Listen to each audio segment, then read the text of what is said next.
ഒരിക്കൽ കൂടി എല്ലാവർക്കും സ്വാഗതം. അപ്പോൾ ഇന്നത്തെ വീഡിയോയിൽ ഇപ്പോൾ നിങ്ങൾ തംബ്നെയിലും ടൈറ്റിലും കണ്ട പോലെ തന്നെ എംഐയുടെ ഫോൺ എടുക്കരുത് എന്ന് ഞാൻ തംബ്നെയിൽ കൊടുക്കാനുള്ള കാരണം, അപ്പോൾ ഇപ്പോൾ കറൻ്റ്ലി ഞാൻ ഇത്രയും കാലം നമ്മളെ യൂട്യൂബ് ചാനലിൽ വീഡിയോസൊക്കെ അപ്ലോഡ് ചെയ്തിരുന്നത് പോക്കോയുടെ ഫോണാണ്. പോക്കോ X2 എന്ന് പറയുന്ന മോഡലായിരുന്നു. ഞാൻ പുതിയ വാങ്ങിയ ഫോണാണ്. ഏകദേശം ഒരു കൊല്ലത്തോളം യൂസ് ചെയ്തു. പിന്നെ ഈ ഒരു ഫോൺ വാങ്ങുന്ന ടൈമിൽ ഞാൻ എല്ലാം നോക്കിയെടുത്തത്, പക്ഷേ ഇങ്ങനെ കംപ്ലൈൻറ്റ് കാര്യങ്ങളൊക്കെ അന്നേ ഈ ഒരു ഫോണിന് വരാൻ തുടങ്ങിയിട്ടുണ്ട്. ഒരുപാട് ആളുകൾ യൂട്യൂബിൽ ഇട്ടിരുന്നു. അപ്പോൾ പിന്നെ ഞാൻ വലിയ കാര്യമാക്കിയില്ല. നമ്മളെ ഫോൺ പോലെ യൂസ് ചെയ്തു. ക്യാമറ ഒക്കെ നല്ല ക്ലിയറാണ്, വീഡിയോ ക്വാളിറ്റിയൊക്കെ, സ്റ്റെബിലൈസേഷനും കാര്യങ്ങളൊക്കെ ഉണ്ട്. അങ്ങനെ ഞാനിപ്പോൾ ഏകദേശം ഒരു കൊല്ലത്തോളം യൂസ് ചെയ്തു. ഒരു കൊല്ലം മുന്നേ വാങ്ങിയ ഫോണാണ്. കറക്റ്റ് പറയുകയാണെങ്കിൽ എൻ്റെ പെങ്ങളെ ബർത്ത്ഡേൻ്റെ ആ ഒരു ടൈമിൽ വാങ്ങിയതാണ്. കറക്റ്റ് ബർത്ത്ഡേൻ്റെ അന്നാണ് ഈ ഇതിന് കംപ്ലൈൻറ്റ് തുടങ്ങിയത്. അപ്പോൾ കറക്റ്റ് ഒരു കൊല്ലം.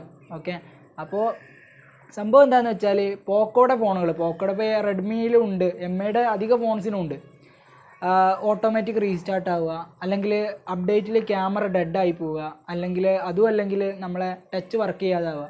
ഇതൊക്കെ അപ്ഡേറ്റിന് ശേഷമാണ് വരുന്നത്. ഇപ്പോൾ ഈ പോക്കോ X2ൻ്റെ കാര്യം നോക്കുകയാണെങ്കിൽ തന്നെ ഞാൻ യൂസ് ചെയ്യേണ്ട ആ ഒരു ഫോണ് യൂട്യൂബിൽ ഒരുപാട് ഞാൻ നോക്കി ഇതിനെക്കുറിച്ച്, അപ്ഡേറ്റ് ചെയ്യേണ്ട ഓരോ കാര്യങ്ങളെക്കുറിച്ച്. അപ്പോൾ അപ്ഡേറ്റിൽ ചില ബഗ്ഗുകൾ വരുന്നുണ്ട്, എന്നാലും ഞാനത് അപ്ഡേറ്റ് ചെയ്തു. പിന്നെയാണ് അറിയുന്നത് അപ്ഡേറ്റ് ചെയ്താൽ വലിയൊരു ഇതാണ് നമ്മൾ കാത്തിരിക്കേണ്ടത് എന്നുള്ളത്. സാവധാനം അപ്ഡേറ്റ് ചെയ്ത് കുറച്ച് കാലത്തിനൊന്നും ഒരു കുഴപ്പമില്ലായിരുന്നു. പോക്കോ X2 നല്ല രീതിയിൽ വർക്ക് ചെയ്തു, ക്യാമറയും വീഡിയോ കാര്യങ്ങളൊക്കെ എടുത്തു. പിന്നെയാണ് ഈ പ്രോബ്ലം തുടങ്ങിയത്. എങ്ങനെ നമ്മൾ ഇപ്പോൾ ഫോൺ യൂസ് ചെയ്യേണ്ട ഇടയ്ക്ക് പെട്ടെന്ന് റീസ്റ്റാർട്ട് ആവുക. ഞാൻ വേണമെങ്കിൽ ഇവിടെ മെൻഷൻ ചെയ്യുക, അവിടെ എവിടെയെങ്കിലൊക്കെ ഡിസ്പ്ലേയിൽ കൊടുക്കുക. പെട്ടെന്ന് ഫോൺ ഉപയോഗിക്കേണ്ട ഇടയ്ക്ക് പെട്ടെന്ന് തന്നെ റീസ്റ്റാർട്ട് ആവുക, ഫോൺ പെട്ടെന്ന് ഓഫായി പോവുക. അങ്ങനെ ഓഫായി പിന്നെ അതിങ്ങനെ ഇന്ന ടൈമൊന്നുമില്ല, എപ്പോഴാണ് ഓണാവാന്ന് പറയാൻ പറ്റില്ല. ചിലപ്പോൾ അപ്പോൾ തന്നെ ഓണായി വരും, ചിലപ്പോൾ 1 മിനിറ്റ് കഴിയും, അല്ലെങ്കിൽ 2 മിനിറ്റ് കഴിയും, അല്ലെങ്കിൽ ഒരു 1/4 മണിക്കൂർ കഴിയും, അല്ലെങ്കിൽ അരമണിക്കൂർ കഴിയും. അപ്പോൾ നമുക്ക് കറക്റ്റ് പറയാൻ പറ്റില്ല. അപ്പോൾ ഞാൻ ഇത് ഫുള്ളായിട്ട് കംപ്ലൈൻ്റ് ആയത് ഞാൻ പറഞ്ഞില്ല, എൻ്റെ പെങ്ങളെ ബർത്ത്ഡേൻ്റെ അന്നാണ് ഞാൻ ഈ ഫോൺ എടുത്തത്. ഇപ്പോൾ 2ാമത്തെ ബർത്ത്ഡേക്കാണ് ഈ ഫോൺ കംപ്ലൈൻ്റ് ആയത്, കറക്റ്റ് ഒരു കൊല്ലം. അപ്പോൾ ആ ഒരു ബർത്ത്ഡേൻ്റെ അന്ന് ഫോട്ടോസും കാര്യങ്ങളും എടുക്കാൻ വേണ്ടി ഫോൺ എടുത്തപ്പോഴാണ് ഫോണ് ഇങ്ങനെ റീസ്റ്റാർട്ട് ആയിക്കൊണ്ടിരിക്കുകയാണ്, നമുക്ക് ഫോൺ ഓണായി കിട്ടുന്നില്ല. അപ്പോൾ പറ്റ ടെൻഷനായി. കാരണം നമ്മൾ അത്രയും ആഗ്രഹിച്ചെടുത്തത് അതാണെങ്കിൽ 8256 ഏറ്റവും ഹയർ വേരിയൻ്റ് നമ്മൾ എടുത്തത്. അതിങ്ങനെ പെട്ടെന്ന് ഡെഡായി പോവുക എന്നുള്ള ഒരു ഇത് വന്നപ്പോൾ ഞാൻ അപ്പോൾ തന്നെ ഓണാവുമെന്ന് വിചാരിച്ചു. പക്ഷേ ആ ഫോൺ അന്നൊന്നും ഓണായില്ല. പിറ്റേ ദിവസം രാവിലെ ഞാൻ എണീച്ചിട്ടും റീസ്റ്റാർട്ട് നടന്നുകൊണ്ടിരിക്കുകയാണ്. അങ്ങനെ റീസ്റ്റാർട്ട് ആയിക്കൊണ്ടിരിക്കുക. അങ്ങനെ ഫുള്ള് റീസ്റ്റാർട്ടായി, ചാർജ് ടോട്ടലി കഴിഞ്ഞു, 0% ആയി, ഫോൺ ഓഫായി. അപ്പോൾ നമുക്കൊരു സമാധാനമായത്, ഫോൺ ഓഫായല്ലോ, ഞാൻ ഏറ്റവും ചാർജ് ചെയ്യുമ്പോൾ ഓണാവുമെന്ന് വിചാരിച്ചു. അപ്പോൾ ചാർജ് ചെയ്യുന്ന കുത്തിയിട്ടു. അപ്പോഴും റീസ്റ്റാർട്ട് അങ്ങനെ നടന്നുകൊണ്ട് നിൽക്കുക, ചാർജ് കയറുന്നുണ്ട് ഒന്നും കാണിക്കുന്നില്ല, റീസ്റ്റാർട്ട് അങ്ങനെ നടന്നുകൊണ്ട് നിൽക്കുക. പിന്നെ കുറച്ച് കഴിഞ്ഞപ്പോൾ ഫോൺ ഓണായി വന്നിട്ടാണ്. അപ്പോൾ ഒരു സമാധാനം, ഫോണിലുള്ള ഫയലൊന്നും പോവില്ലല്ലോ, ഫോൺ ഓണായി വന്നു എന്നുള്ളൊരു സമാധാനം വന്നു. അങ്ങനെ പിന്നെ ഇതേപോലെ കുറച്ച് ഫോണൊക്കെ ലോക്കൊക്കെ അൺലോക്കാക്കി കുറച്ച് യൂസ് ചെയ്ത് ഞാൻ അപ്പം തന്നെ പെട്ടെന്ന് കുറച്ച് അതിൽ അർജൻറ്റായിട്ട് വരുന്ന കാര്യങ്ങളൊക്കെ ഞാൻ പെട്ടെന്ന് എൻ്റെ അടുത്തുള്ള ഫോണുക്കും ലാപ്പുക്കും ആക്കി മാറ്റി, വീട്ടിലുള്ള ലാപ്ടോപ്പിക്ക് കയറ്റി. പിന്നെ ബാക്കിയുള്ള ഒരുപാട് ഡാറ്റാസ് ഉണ്ട്. അപ്പോൾ 256 GB 210ഓളം GB നിറഞ്ഞു കിടക്കുകയാണ്, അത്രയും ഫയൽസ് ഉണ്ട്. അപ്പോൾ ഞാൻ പെട്ടെന്ന് ആവശ്യമുള്ളതൊക്കെ ഞാൻ പെട്ടെന്ന് ലാപ്ടോപ്പ് ആക്കി, പിന്നെ സാവധാനം ആക്കാമെന്ന് വിചാരിച്ചു. അങ്ങനെ ഇത് ആക്കിയതിന് ശേഷം പിന്നെ കുറച്ച് നേരം യൂസ് ചെയ്തു. പിന്നെ ഈ പ്രോബ്ലം വരൽ തുടങ്ങി, ഓട്ടോമാറ്റിക് അങ്ങനെ റീസ്റ്റാർട്ട് ആയി കൊടുക്കുക. അപ്പോൾ ഇങ്ങനെ ഞാൻ വരൽ തുടങ്ങിയപ്പോൾ ഞാൻ എന്ത് തീരുമാനിച്ചു, ഫോൺ എന്തായാലും നമുക്ക് ഉപയോഗിക്കാൻ മുന്നോട്ട് പോകാൻ പറ്റില്ല.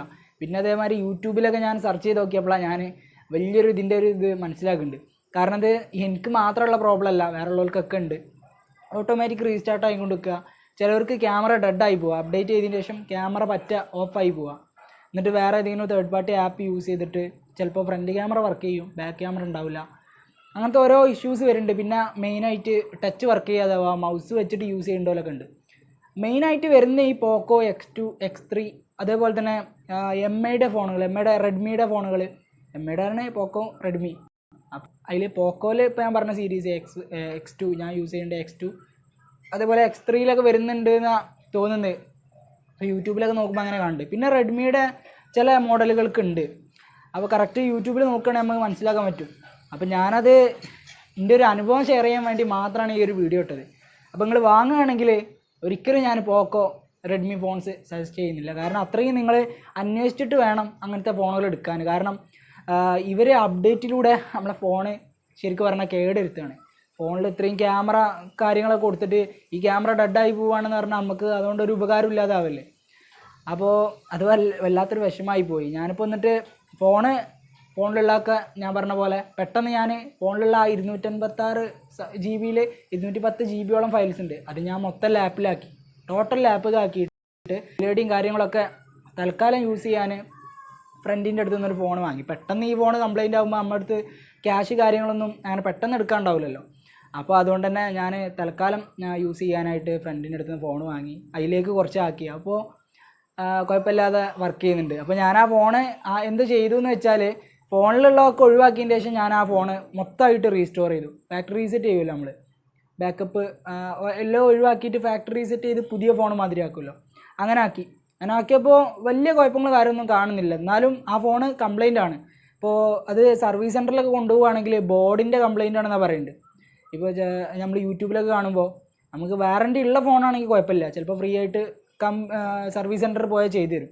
പക്ഷേ ഇത് വാറണ്ടി ഇല്ലാത്ത, നിങ്ങൾ വാറണ്ടി കഴിഞ്ഞ ഫോണാണെങ്കിൽ, ഇപ്പോൾ പോക്കോൻ്റെ ഒരു കാര്യം ഞാൻ പറയട്ടെ, പോക്കോൻ്റെ ഫോണുകൾ 6 മാസത്തോളം ഇപ്പോൾ ന്യൂ മോഡൽ ഇറക്കുന്ന പുതിയ ഫോണുകൾക്ക്, ലാസ്റ്റ് വരെ ഇറക്കിയ ഫോണുകൾക്ക് എക്സ്ട്രാ 6 മാസത്തോളം വാറൻറ്റിയിട്ട് കൊടുക്കുന്നുണ്ട്. 1 കൊല്ലം കഴിഞ്ഞാലും എക്സ്ട്രാ 6 മാസം. അപ്പോൾ അവർക്ക് എന്തെങ്കിലും കംപ്ലയിൻറ്റ് ഉണ്ടാവുന്നു, അതുകൊണ്ടായിരിക്കും എക്സ്ട്രാ അങ്ങനെ കൊടുക്കുന്നത്. പിന്നെ പോക്കോൻ്റെ ഫോൺ ഞാൻ പറയട്ടെ, UI എന്ന് പറഞ്ഞാൽ പറ്റ പോക്കാണ്. ആ UI ചില അപ്ഡേറ്റ് ചെയ്യുമ്പോൾ ബഗ് വരും.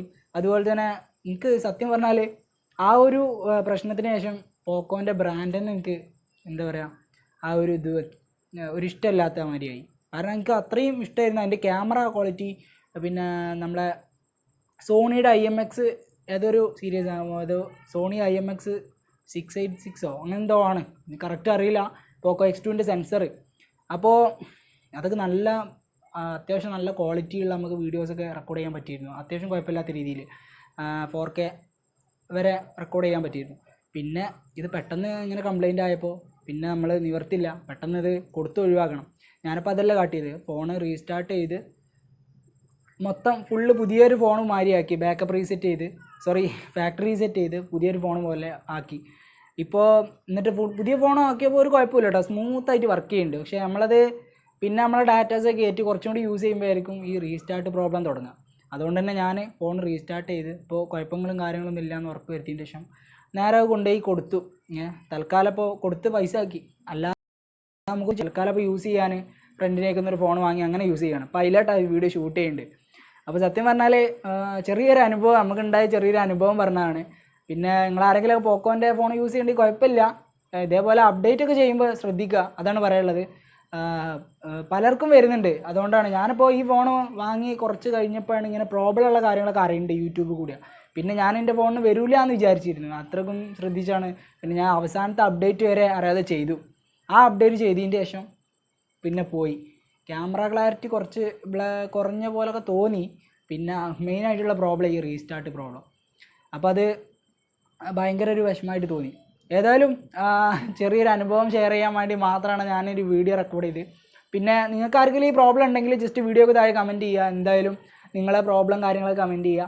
പിന്നെ ഈ പോക്കോ X2 യൂസ് ചെയ്യേണ്ടവരുണ്ടെങ്കിൽ അതും കമൻറ്റ് ചെയ്യുക. അപ്പോൾ നിങ്ങളെ ഫോണിന് എന്തെങ്കിലും കംപ്ലയിൻറ്റ് കാര്യങ്ങൾ ഉണ്ടോ എന്നുള്ളത്. പിന്നെ ശ്രദ്ധിച്ച് യൂസ് ചെയ്യുക, അപ്ഡേറ്റൊക്കെ കറക്റ്റ് നോക്കിയിട്ട് മാത്രം അപ്ഡേറ്റ് ചെയ്യുക. ബാക്കിയുള്ള യൂട്യൂബിലൊക്കെ നോക്കി ബഗ് കാര്യങ്ങളുണ്ടോ, അതേപോലെ അത് മറ്റ് കംപ്ലയിൻറ്റ് ഉണ്ടോ നോക്കിയിട്ട് മാത്രം അപ്ഡേറ്റ് ചെയ്യുക. അപ്പോൾ അതൊക്കെയാണ് പറയാനുള്ളത്. അപ്പോൾ എല്ലാവർക്കും ഞാൻ എമ്മയുടെ കമ്പനി കുറ്റം പറയല്ല കേട്ടോ. എമ്മയും പോക്കോ ഒക്കെ നല്ല കമ്പനിയാണ്. കാരണം ഇത്രയും വിലക്കുറവിൽ നമുക്ക് ഒരിക്കലും ഇത്രയും ഫീച്ചേഴ്സുള്ള ഫോൺ കിട്ടില്ല. സത്യം പറഞ്ഞാൽ പോക്കോ X2 ഒക്കെ 64 മെഗാ ക്യാമറ, പിന്നെ 4K video recording, front camera ഒക്കെ നല്ല സെറ്റാണ്. 16 മെഗാ പിക്സലിൻ്റെ ക്വാളിറ്റി കിട്ടുന്ന ഫ്രണ്ട് ക്യാമറ, ഡുവൽ ക്യാമറ വരുന്നുണ്ട്. പിന്നെ 120 Hz റിഫ്രഷ് റേറ്റ് വരുന്നുണ്ട്. ഇതൊക്കെ നമുക്ക് ഈ ബഡ്ജറ്റിൽ പോക്കോ X2 കിട്ടുക എന്ന് പറയുന്നത് വലിയ അത്ഭുതമാണ്. അപ്പോൾ പോക്കോൻ്റെ കമ്പനി അത്രയും നല്ല കമ്പനിയാണ്. പക്ഷേ അവരെ UI അതായത് അപ്ഡേറ്റ് കാര്യങ്ങളൊക്കെ കുറച്ച് ശ്രദ്ധിക്കണം. അപ്ഡേറ്റിൽ ഫോണ് നമ്മൾ ഉപയോഗിക്കേണ്ട ഫോണ് അപ്ഡേറ്റ് ചെയ്യുക എന്ന് പറഞ്ഞാൽ പുതുക്കല്ലേ, ഫോണൊന്നും കൂടി ഒരു പവർ കൂട്ടുകയല്ലേ. ഇത് നേരെ തിരിച്ചാണ്. ഫോണ് ചിലപ്പോൾ ഡെഡായി പോകും, അങ്ങനത്തെ രീതിയിലാണ് വരുന്നത്. അപ്പോൾ അതൊക്കെയാണ് പറയുള്ളത്. ചിലപ്പോൾ വരും കാലത്തിൽ അത് അപ്ഗ്രേഡ് ചെയ്യുകയായിക്കാരം, ഈ പ്രോബ്ലമൊക്കെ സോൾവ് ആക്കുകയായിക്കാരം. അപ്പോൾ എന്തായാലും എമ്മയുടെ ഫോൺ എടുക്കുകയാണെങ്കിൽ എടുക്കുക, കുഴപ്പമില്ല. നിങ്ങളിതൊക്കെ കാര്യങ്ങളൊക്കെ യൂട്യൂബിൽ റിസർച്ച് ചെയ്തിട്ട് മാത്രം ഒരു ഫോൺ ചൂസ് ചെയ്യുക, റെഡ്മിയുടെയും പോക്കോൻ്റെ ഒക്കെ. പോക്കോ X2 എടുക്കരുതെന്നാണ് എനിക്ക് പറയാനുള്ളത്. അപ്പോൾ ഇതിനിങ്ങനെ ചെറിയ പ്രോബ്ലങ്ങളൊക്കെ കാര്യങ്ങളൊക്കെ വരുന്നുണ്ട്. പോക്കോ X2ക്ക് മാത്രമല്ല, ഇപ്പോൾ യൂട്യൂബിൽ നോക്കിയാൽ പല ഫോണുകൾക്കും ഉണ്ട്. അപ്പോൾ എന്തായാലും ചെറിയൊരു അനുഭവം ഷെയർ ചെയ്യാൻ മാത്രമാണ് ഞാൻ വീഡിയോ ചെയ്തത്. എല്ലാവർക്കും ഇന്നത്തെ വീഡിയോ ഇഷ്ടപ്പെട്ടിട്ടുണ്ടാവുമെന്ന് വിചാരിക്കുന്നു. ഇഷ്ടപ്പെട്ട എന്തായാലും ലൈക്ക് ചെയ്യുക, ഉപകാരപ്പെട്ട എന്തായാലും താഴെ പോയി കമൻറ്റ് ചെയ്യുക. നിങ്ങളെ ഫോണിന് എന്തെങ്കിലും ഇതേപോലെ കംപ്ലയിൻറ്റ് ഉണ്ടെങ്കിൽ അതും താഴെ കമൻറ്റ് ചെയ്യുക, മറ്റുള്ളവരിലേക്ക് ഷെയർ ചെയ്യുക. എന്തായാലും നെക്സ്റ്റ് വീഡിയോയിൽ വീണ്ടും കാണാം. It's me Ramshad signing out.